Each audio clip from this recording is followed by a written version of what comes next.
A lot of first-time homebuyers think that FHA is going to be the way to go because they're first-time homebuyers. And so I just want to talk about the differences between FHA and conventional from a pretty high level. So first of all, down payment is a 3.5% down payment requirement versus conventionally you can also get away with a low down payment. So I would consider that a wash. Technically, conventional is a little lower.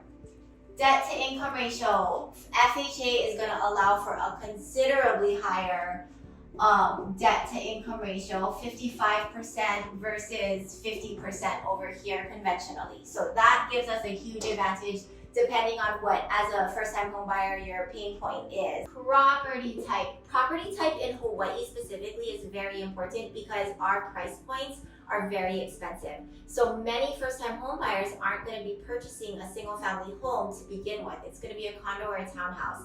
And that's why it matters, because with FHA, condos and townhouses require FHA approval. And so whereas conventionally there are rules in terms of what does the overall condo project's budget look like, what is the owner occupancy ratio, and things like that. But in general, most of the condos and townhouses in Hawaii are no longer FHA approved. That's major. So the last one is going to be private mortgage insurance, which is super important. Now, private mortgage insurance in general should not be considered a bad thing. Private mortgage insurance is amazing. It's a tool that allows you to attain home ownership even before you have 20% down. It just means that because you're not putting the 20% down, there is a monthly payment that you are going to have to pay. So for private mortgage insurance with FHA loans, it can never be removed. In order to get it so you don't have to pay it, you have to complete a refinance transaction, which there are costs associated with the refinance. Now, with private mortgage insurance for conventional, it can be removed.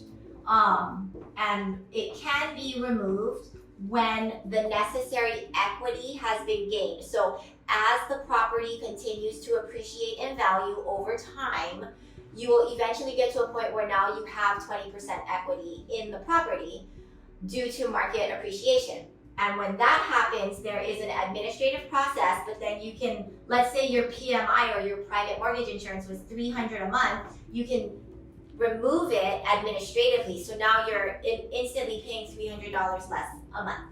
So as you can see, there are a lot of benefits associated with the FHA loan, higher debt to income ratio qualifications.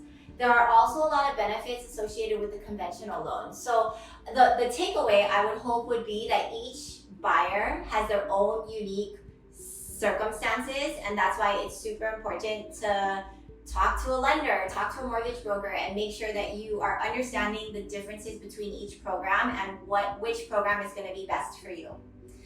Call me if there's anything I can do for you. Here are today's rates, and let's grow together.